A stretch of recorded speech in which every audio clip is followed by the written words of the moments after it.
గుంటూరులో తెలుగుదేశం పార్టీ జిల్లా అధ్యక్షుడు పిల్లి మాణిక్యాలరావు మీడియాతో మాట్లాడుతూ వైసీపీ అధినేత జగన్ పై తీవ్ర విమర్శలు చేశారు. జగన్మోహన్ రెడ్డి రాజకీయ పార్టీని కాకుండా విధ్వంసకర రాజకీయాలకు వేదికగా మారిన సంస్థను నడుపుతున్నారని ఆరోపించారు. యువత భవిష్యత్తును దెబ్బతీసే విధంగా వైసీపీ పాలన సాగిందని, నిరుద్యోగ యువకులను స్వచ్ఛంద సేవకులుగా ఉపయోగించుకొని వారి భవిష్యత్తును నాశనం చేశారని విమర్శించారు. ప్రస్తుత కూటమి ప్రభుత్వం అందిస్తున్న సుపరిపాలనను చూసి ఓర్చుకోలేక వైసీపీ నేతలు తప్పుడు ప్రచారాలు చేస్తున్నారని అన్నారు. అదే సమయంలో తెలుగుదేశం పార్టీ నాయకుడు డేగల ప్రభాకర్ మాట్లాడుతూ వైసీపీ పాలనలో ఆంధ్రప్రదేశ్ అభివృద్ధి తీవ్రంగా దెబ్బతిందని ఆరోపించారు. అమరావతి రాజధాని అభివృద్ధికి భారీ పెట్టుబడులు రావడానికి ముఖ్యమంత్రిపై పెట్టుబడిదారులకు ఉన్న విశ్వాసమే కారణమని అన్నారు. జనరల్గా రాజకీయ పార్టీ ప్రజల్లో చైతన్యం తీసుకురావటం, అధికారానికి రావటం, ప్రజలకి మేలు చేయటం, ఇది రాజకీయ పార్టీ యొక్క లక్షణం అయి ఉంటుంది. కానీ జగన్మోహన్ రెడ్డి దీనికి భిన్నంగా ప్రవర్తిస్తున్నాడనే సంగతి అందరికీ తెలిసిందే. ఈరోజు జగన్మోహన్ రెడ్డి యొక్క ప్రవర్తన చూస్తూ ఉంటే ఆయన సైకో పార్టీ నుంచి గొడ్డల పార్టీగా ఎదిగాడు. సరే, గొడ్డల పార్టీ దగ్గరైనా ఉంటాడనుకుంటే గొడ్డల పార్టీ నుంచి బొద్దెంక పార్టీకి దిగజారాడు. సైకో పార్టీ నుంచి గొడ్డలకి ఎదిగి గొడ్డల నుంచి బొద్దింకకి దిగజారాడు. ఆయన అన్న మాటలే ఇవి. సైకోగా ఉన్నప్పుడు తండ్రిని లేపేసి రాజకీయ అవకాశాలు పొందాలని చూశాడు.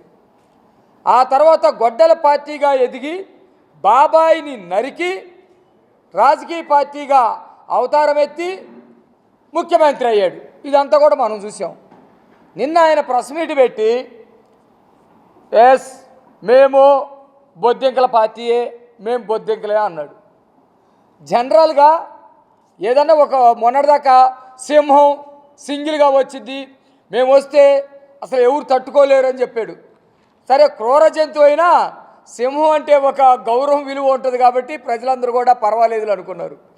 ఇలా సింహం దగ్గర నుంచి ఏదో జంకకో కుందేలుకో తాబేలు కన్నా మారతాడు అనుకుంటే పనికి మాలిన చేదరికి గురయ్యే, ఆ పేరెత్తితేనే ఒళ్ళు జల్తరించిపోయేటువంటి ఒక క్రిమి కీటకమైనటువంటి బొద్దింక స్థాయికి దిగజారాడు.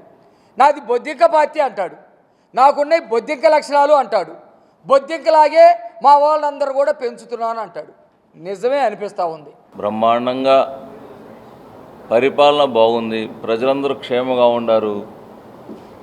ఎక్కడ చూసినా కానీ ఆంధ్రప్రదేశ్ వెంటిలేటర్ మీద అప్పు చెప్పినటువంటి వైసీపీ పరిపాలన ఆంధ్రప్రదేశ్ని అప్పు చెప్తే దాన్ని గాడిలో పెట్టి ఈ రోజున నమ్మకం అనేది పెద్ద పెట్టుబడి. ఒక మనిషిని నమ్మితే డబ్బులు అవసరం లే. 33,000 ఎకరాలు కేవలం ఒక బ్రాండ్ సిబి అనే బ్రాండ్ మీద, మరి మనకి పూర్వీకులు మన ఆస్తుల మీద ఎంతో ప్రేమలు ఉంటాయి, ఆప్యాయత ఉంటుంది. మనం ఒక ఇల్లు అమ్ముకోవాలన్నా పొలం అమ్ముకోవాలన్నా కానీ మా తాతగారు ఇచ్చారు, నా నాన్నగారు ఇచ్చారు, మా నాన్న ఇక్కడ తిరిగాడు, ఈ ఆస్తి నేను ఇవ్వను అనేది ప్రతి ఒక్కరికి కూడా అది మానసికంగా అనుబంధం కలిగి ఉన్నటువంటి అటువంటి ఆస్తులను కూడా ఒక సిబిఎన్ గారు అడిగాడని చెప్పేసి, చంద్రబాబు నాయుడు గారు అడిగారని చెప్పేసి ఆ రోజున 33,000 ఎకరాలు ఎమ్మటే ఇచ్చారు. ప్రజలు ఏమని, ఆంధ్రప్రదేశ్ బాగుంటుంది, ఒక్క రూపాయి లేకుండా చంద్రబాబు నాయుడు గారు ఈ రాష్ట్రాన్ని బాగుపరుస్తారు, రాజధాని చంద్రబాబు నాయుడు గారు కడతారు.